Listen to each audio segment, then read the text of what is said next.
Salut, c'est Real Team. Et on est parti. Eh oui.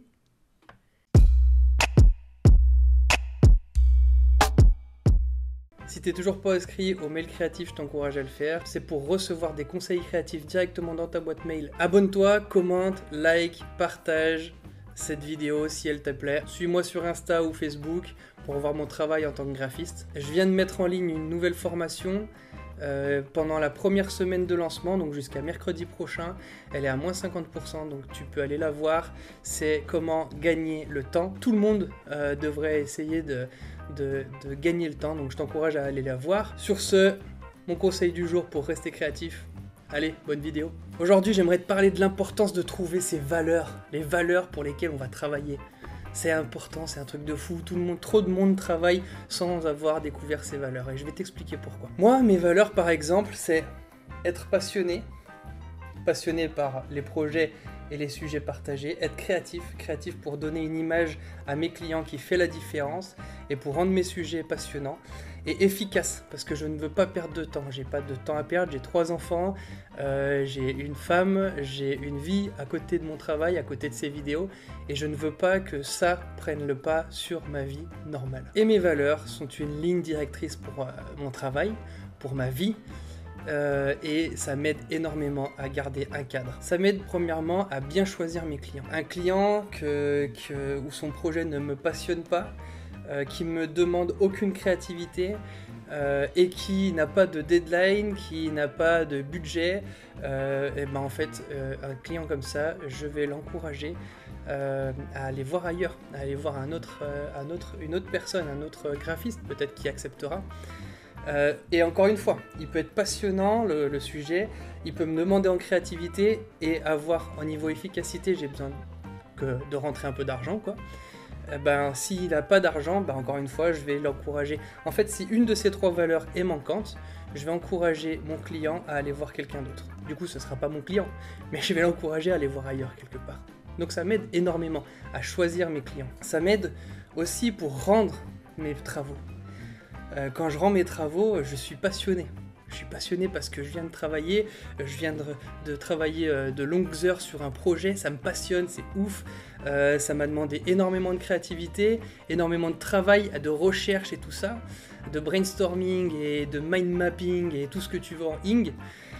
Et je veux rendre ça de manière efficace.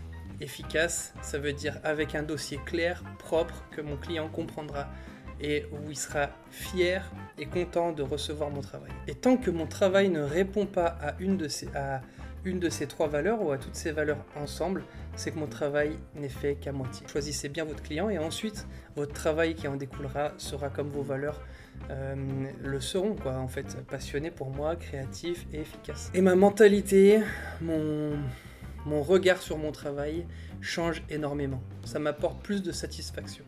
Parce que je résume quelque part mon travail au travers de ces 3 valeurs. Toute mon approche de mon client, de mon travail et de mon temps de travail surtout est vraiment différente. Et à la fin de chaque projet, je vérifie à quel point j'ai respecté mes valeurs. Et au début bien sûr du projet, je vérifie à quel point le projet respecte mes valeurs. Et ces valeurs en fait c'est un cadre. En fait ces valeurs là, elles sont autant pour me protéger que pour protéger le client. Pour protéger le client, par exemple, de ma fainéantise qui me permettrait de rendre un travail qui n'est pas passionnant et n'est pas créatif.